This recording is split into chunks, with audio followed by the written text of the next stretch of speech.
ഞാൻ Krishnadas, counselling psychologist, Palakkad. എൻ്റെ YouTube ചാനലായ food for തോട്ടിലേക്ക് എല്ലാവർക്കും വീണ്ടും സ്വാഗതം.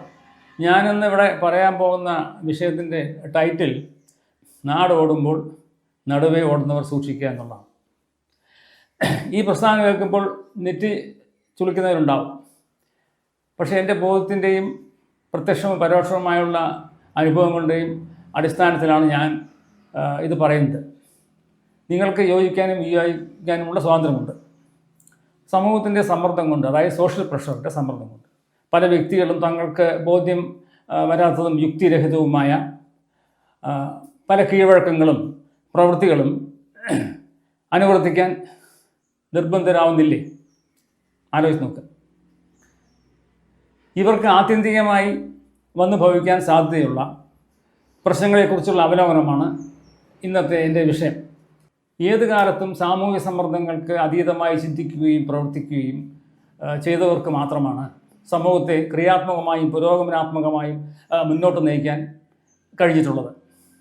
സാമൂഹിക പരിഷ്കർത്താക്കളായ രാജാ റാം മോഹൻ റോയ്, വിവേകാനന്ദൻ, ശ്രീനാരായണ ഗുരു, അയ്യങ്കാളി, വി.ടി. ഭട്ടതിരിപ്പാട്, മന്നത്ത് പത്മനാഭൻ, MES സ്ഥാപകനായ ഡോക്ടർ ഗഫൂർ, ഇവരെല്ലാം ചില ഉദാഹരണങ്ങൾ മാത്രം. ഇവരെല്ലാം നാടോടുമ്പോൾ നടുവേ ഓടിയവരല്ല. ദൂരെ നിന്ന് നിരീക്ഷിച്ച് പുതിയ പാതയിലൂടെ സഞ്ചരിക്കാൻ ആഹ്വാനം ചെയ്തവരാണ്. എല്ലാവർക്കും പൂർണ്ണമായ അർത്ഥത്തിൽ സാമൂഹ്യ പരിഷ്കർത്താക്കളോ നവോത്ഥാന നായകരോ ആയിത്തീരാൻ പറ്റിയില്ലെങ്കിലും പ്രായോഗിക ചിന്ത കൊണ്ടും യുക്തിബോധം കൊണ്ടും യാഥാർത്ഥ്യബോധം കൊണ്ടും പല സാമൂഹ്യ തിന്മകളുടെയും, അതായത് സോഷ്യൽ ഈവിൾസ്, കാഠിന്യം കുറയ്ക്കാൻ കഴിയും. ഇല്ലേ? ആലോചിച്ച് നോക്കുക. ചില ഉദാഹരണങ്ങൾ കൊണ്ട് കൂടുതൽ വ്യക്തത വരുത്താം.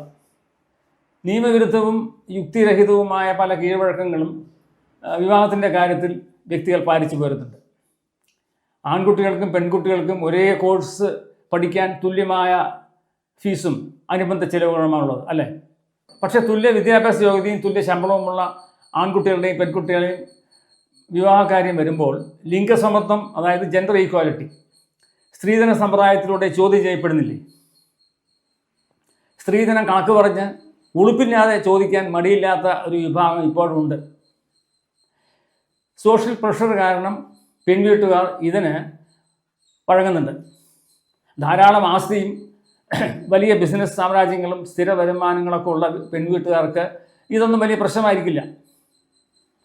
പക്ഷേ ഇടത്തരക്കാരായ വ്യക്തികൾക്ക് പെൺകുട്ടികളെ പഠിപ്പിച്ച് വിവാഹം കഴിപ്പിച്ച് അയക്കുമ്പോഴേക്കും വലിയ കടക്കണിയിൽ അകപ്പെട്ടിരിക്കും. നല്ല ഭക്ഷണം കഴിക്കാതെയും നല്ല വസ്ത്രം ധരിക്കാതെയും വീടിൻ്റെ അറ്റകുറ്റപ്പണികൾ ശരിയാവണ്ണം നടത്താതെയും എല്ലാ വരുമാനവും സ്ത്രീധന ഫണ്ടിലേക്ക് മാറ്റിവെക്കുന്ന രക്ഷിതാക്കളും നമ്മുടെ സമൂഹത്തിലില്ലേ? ആലോചിച്ച് നോക്കുക. 100 പവൻ്റെ ആഭരണവും 15 ലക്ഷത്തിൻ്റെ കാറും സ്ത്രീധനമായി കൊടുത്ത് 3000-ൽ പരം ആളുകളെ പങ്കെടുപ്പിച്ചുകൊണ്ട് വിവാഹം നടത്തിയാൽ കിട്ടുന്ന സ്റ്റാറ്റസ് സ്വർഗതുല്യമാണെന്ന് ഇക്കൂട്ടർ തെറ്റിദ്ധരിക്കുന്നു. യഥാർത്ഥത്തിൽ ഇക്കൂട്ടർ ജീവിക്കുന്നത് മൂഢസ്വർഗത്തിലല്ലേ? അതായത് ഫുഡ്സ് പാരഡൈസ്. ഹോമകുണ്ഡത്തിൽ നെയ്യ് ഒഴിക്കുന്തോറും തീ ആളിക്കെത്തുന്നത് പോലെ സ്ത്രീധനം നൽകുന്തോറും ആൺവീട്ടുകാരുടെ അത്യാഗ്രഹവും കൂടിക്കൊണ്ടിരിക്കുന്ന പ്രവണത അടുത്ത കാലത്തായി നമുക്ക് കാണാൻ സാധിക്കും. ശരിയല്ലേ? ആലോചിച്ച് നോക്കൂ. അടുത്ത കാലത്തായി കൂടുതലായി കണ്ടുവരുന്ന സ്ത്രീ പീഡന വാർത്തകളും ആത്മഹത്യകളും ഈ വസ്തുതയിലേക്കല്ലേ വില ചൂണ്ടുന്നത്? നിങ്ങളും ചിന്തിച്ച് നോക്കൂ. ആദ്യം ജോലി പിന്നീട് വിവാഹം എന്ന നിലപാട് പെൺകുട്ടികൾ എടുക്കുകയാണ് വേണ്ടത്. സ്ത്രീധനം ചോദിച്ച് വരുന്നവനെ റിജക്റ്റ് ചെയ്യാനുള്ള ഇച്ഛാശക്തിയും പെൺകുട്ടികൾ പ്രകടിപ്പിക്കണം. സ്ത്രീപുരുഷ സ്വത്തവകാശം നിയമപരമായി പ്രാബല്യത്തിലുള്ള ഈ കാലഘട്ടത്തിൽ പുതുതലമുറയെങ്കിലും ഇതിന് ധൈര്യം കാണിക്കേണ്ടതല്ലേ? ഇനി അടുത്തതായിട്ട് പറയാൻ പോകുന്നത്,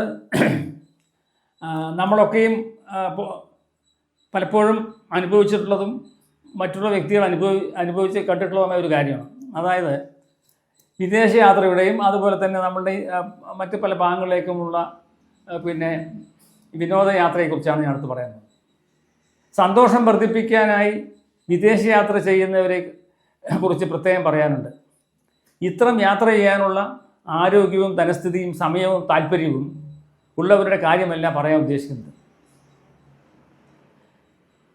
നിൻ്റെ സുഹൃത്തുക്കളെല്ലാം യൂറോപ്പ് സന്ദർശിച്ചു, പക്ഷെ നീ മാത്രം എന്തുകൊണ്ട് പോകുന്നില്ല? ഇങ്ങനെയൊക്കെ ചോദ്യം കേട്ട് മടുത്ത ആൾക്കാരുണ്ടാവും. ഈ ചോദ്യം കേട്ട് മടുത്ത് സമതല തെറ്റി ആസ്തി വിറ്റും ബാങ്ക് ലോൺ എടുത്തും ഒരു താല്പര്യമില്ലാത്തവരാണെങ്കിലും ഇവിടെയൊക്കെ സോഷ്യൽ പ്രഷറിൻ്റെ ഫലമായി യാത്ര ചെയ്യുമ്പോൾ ഇവർക്ക് എന്ത് സന്തോഷമാണ് ഉണ്ടാവുക? ആലോചിച്ച് നോക്കൂ. മനസ്സിങ്ങനെ നീറിക്കൊണ്ടിരിക്കും. സ്ഥലങ്ങൾ കാണുമ്പോൾ ആസ്വദിക്കാൻ പറ്റുമോ? ആലോചിച്ച് നോക്കുക. യാത്ര കഴിഞ്ഞ് തിരിച്ചെത്തിയാൽ സ്വയം ശപിച്ചും ഉറക്കം നഷ്ടപ്പെടുത്തിയും ശിഷ്ടകാലം ഇവർക്ക് കഴിയേണ്ടതായും വരാം. പിന്നെ വീട് വാങ്ങുന്നതിൻ്റെയും കാറ് വാങ്ങുന്നതിൻ്റെയും ഒക്കെ കാര്യം ഞാൻ മുൻപൊരു വീഡിയോയിലൊക്കെ പറഞ്ഞിട്ടുള്ളതാണ്. അതുപോലെ തന്നെ ഈ ഗൃഹോപകരണങ്ങൾ വാങ്ങുമ്പോഴും നമ്മൾ ഗൃഹോപകരണങ്ങൾ വാങ്ങിയിട്ട് 1 വർഷം പോലും തികയുന്നതിന് മുമ്പ് പത്രപരസ്യങ്ങളിലും TV പരസ്യങ്ങളിലും കാണുന്ന ഓഫറുകൾക്ക് അടിമപ്പെട്ട് ഒരു പ്രവർത്തന കുഴപ്പമില്ലാത്ത ഈ ഉപകരണങ്ങളൊക്കെ നമ്മൾ ഉപേക്ഷിച്ച് ഇരട്ടി വില കൊടുത്ത് പുതിയ ഗൃഹോപകരണങ്ങൾ വാങ്ങുമ്പോഴും സോഷ്യൽ പ്രഷറിൻ്റെ സ്വാധീനമല്ലേ കാണുന്നത്? ആലോചിച്ച് നോക്കുക. അടുത്തൊരു വീഡിയോയുമായിട്ട് പുതിയൊരു സബ്ജക്റ്റുമായിട്ട് ഞാൻ ഉടനെ എത്തുന്നതായിരിക്കും. അതുവരെ എല്ലാവർക്കും ഗുഡ് ബൈ.